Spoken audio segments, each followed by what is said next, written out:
Ganda ng ngiti natin, Bianca. Ano meron? May number na ako ng crush ko. Well, Yup. paano mo nakuha? BDO yata to. I find ways, ganon. Oh, Selos ka? ako? Magsiselos? Kahit may expire pa yung SIM card ng crush mo, never ako magsiselos. Hindi nga kita gusto eh. Happy-happy ka pa na nakuha mo number niya. Eh, hindi ka naman nare-replyan nun. Dami mo naman sinabi. Oo, at hindi lang naman yung gusto kong sagot. Eh, sa hindi nga ako nagsiselos. Kulit naman ito eh. Tsaka bakit mo ba tinatanong yan? Pakala mo ba sa feelings ko? Baka kasi na-stuck ka sa one-sided love. I'm your only friend, Dale. Concern lang ako. Ako? Masastuck sa one-sided love. Swerte naman ng tao magugustuhan ko. I know, right? Maalaga ka. Gwapo. Pogi. Gwapo. Pogi ulit. Hoy, talino ko. Minsan kasama ako sa top 5. Madalas nga lang patapon. Okay lang yan. Rest in peace na sa namayapa mong grades. Bahala ka nga, Bianca. Pero alam mo, kaugali mo yung crush ko. Baka crush mo. Anong ikaw? Ang kapal naman ng mukha mo. Ikaw? Magiging crush ko? Pwede. Hoy, Bianca. Wala ako sa mood makipagbiruan ha. Ayusin mo yung mga pinagsasabi mo at baka mauto ako. Kapag ba tinext kita, re-replyan mo ko? Oo naman. Eh bakit sabi mo kanina hindi ako re-replyan ng crush ko? Eh kasi nga, Ano? Teka. Naguluhan ako bigla. nagpalit ka ng number, di ba? I-blackmail ko yung kapatid mo para makuha ko. Kasi nga, BDO ako. I find ways.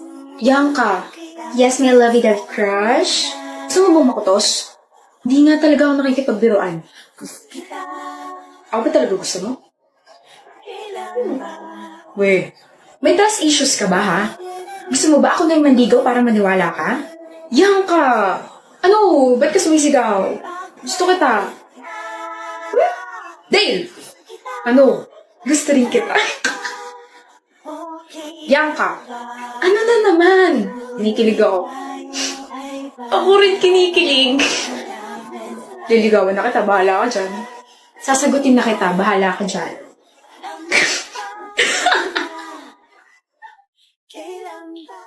Anong sabi mo? Pumunta tayo ng hotel. Usap lang ganun. Bakit sa hotel pa? Pwede namang dito na lang sa cafe. Come on, Canelia, Kendra. KK, my love. Hindi mo ba naisip na mas payapa ron? Na mas tahimik at makakapag-usap tayo ron? May aircon pa, di ba? Varkin kasi... Canelia, mahal mo ako, di ba? Canelia. Yes, I love you, but... Tara, pumunta tayo ng hotel ngayon. Don't worry.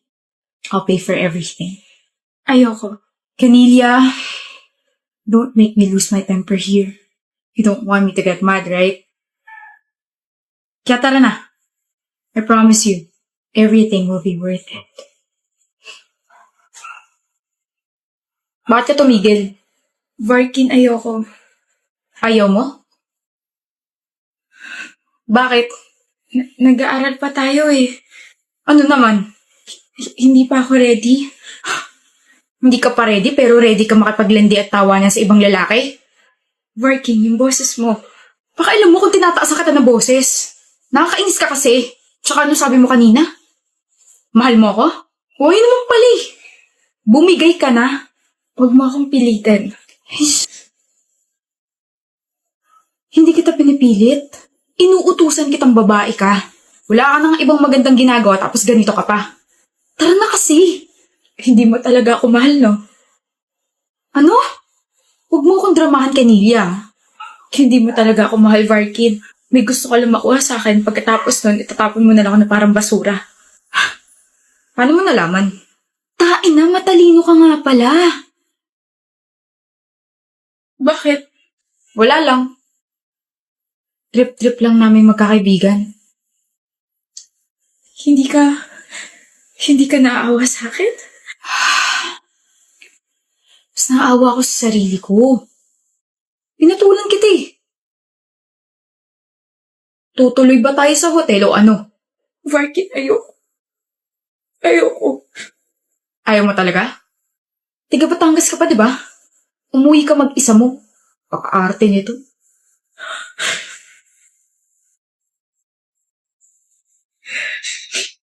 Bakit gusto mo makipaghiwalay? I'm sorry, Aubrey. Kailan, bakit nga? Sabi mo forever na tayo. Sabi mo never ka makikipag-break sa akin. Bakit ganito? Anong ginawa ko para magkaganito ka? Hindi kasi tayo compatible. Hindi compatible pero umabot tayo 1 taon. May mga ganun talaga, Bri. Late na nilang nare-realize na hindi pala sila para sa isa't isa. Huwag na natin ipilit kasi pares na tayo masasaktan. Nasasaktan na ako. I know. Masakit para sa akin tong desisyon na to pero kailangan ko nang bumitaw dahil nahihirapan na tayo. I'm sorry, Aubrey. Maybe sa next life natin, tayo na talaga, di ba? Huwag ka nang malungkot. Huwag ka nang umiyak, okay? Hindi talaga lahat ng relationship nag-work. I'm really sorry for this. Always remember na minahal kita at mahal kita. Sorry. Ano? Break na kayo ni Aubrey? 2 days ago pa.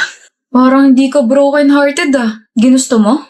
Siyempre, dada moves na ako dun sa blockmate ko eh. Ganda nun, pre. Maganda si Aubrey. Iba si Aubrey dun sa blockmate na nakilala ko.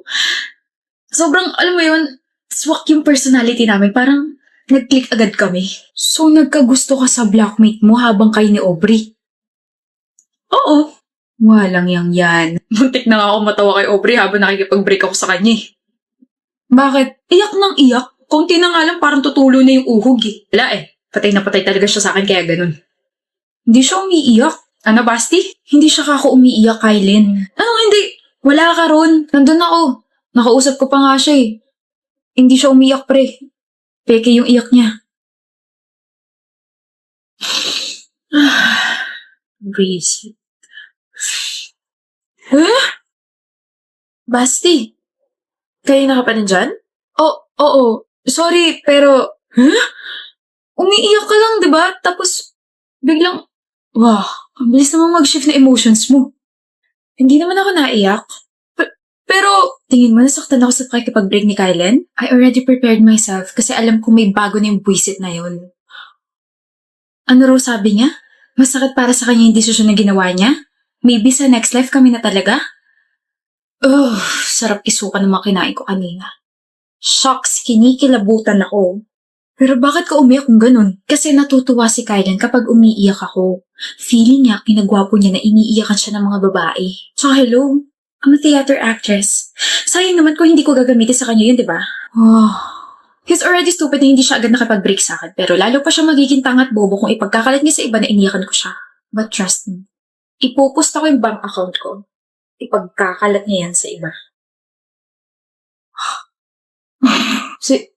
Sinabi niya yun? Oo, tapos natawa pa nga siya kasi mukha ka raw tanga habang kinakausap siya tungkol sa hindi niyo pagiging compatible, something like that. Ayusin mo sarili mo, Kylen. Nakakaya ka maging kaibigan eh. Okay lang yan, Kylen. Yung mga ganyang ugali, deserve mapahiya. Oh! Jowa na pala ni Darcy si Bora? Sino, Ray? Si Darcy, yung classmate natin. Jowa na si Bora. Kailan pa? Nabumali ko. Kaka-hard lunch lang ni Bora kay Darcy sa IG. Ito. Asan na yun? Iniwan ako? Totoo ba, Darcy? Yung ano, na-girlfriend mo na si Bora? Oo, 4 months ago pa. Bakit di mo sa akin sinabi? Kailangan ba? Classmate mo ako eh. I mean, hindi naman tayo close, pero syempre kailangan ko pa rin malaman, di ba? Nye, ikaw na nagsabi na hindi tayo close, so I don't see any point of sharing my private life with you. Nako, kung tinuloy ko lang yung panliligo kay Bora, baka ako na yung tinatanong mo ngayon. Hindi rin. Di naman kasi ako interesado sa buhay ng iba. Well, magiging interesado ako kapag sinabi kong yung girlfriend mo si Bora, gustong-gusto ko dati. Alam ko. Alam mo?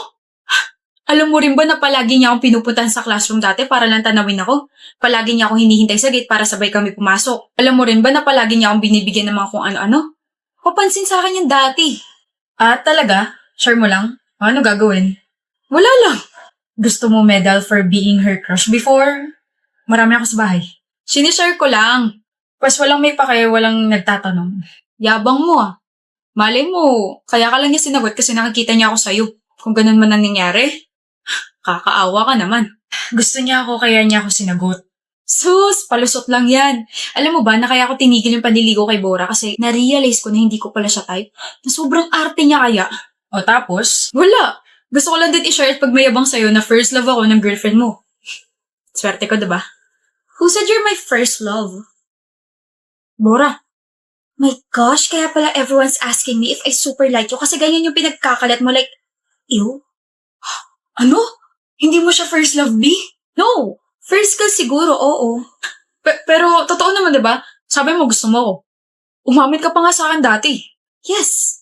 Tama yun. I used to like you, but I didn't love you, Reg.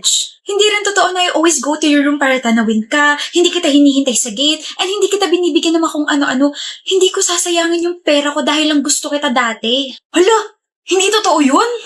Big no, B. I only confessed to you, but you were so mayabang kaya. Tapos not true rin kaya na tinigil mo yung panliligaw mo, na hindi nga kita binigyan ng chance para ligawan ako eh. Also, super turned off ako sa'yo when you tried to steal a kiss from me. Like, germs, stay away! Ugh, kilabot so much eh. Ganyan pala epekto ng rejection sa'yo. Nare-reject ng heart mo, yung brain mo. Okay, reminder, they have to be balanced, okay? I'm glad na may character development ako. I'm glad na I upgraded my standards. And I'm glad na nagsatal ako sa isang taong nire-respeto ko. Snade! Stop spreading lies about us and about my feelings. Stop pestering my boyfriend and stop being so bitter. Move on din pag may time or di kay gayahin mo yung nasa sweatshirt mo. Self-love. Let's go, Darcy. Let's go! Yan, kung kailan may iba na, tsaka ka maghahabol. Tsaka ka ngayon magiging bitter. Sabi ko naman kasi sa'yo, huwag mo i-take advantage yung feelings ni Bora sa'yo kasi may kapalit yun. Doon ka na nga. Go, Team Dara! Usually,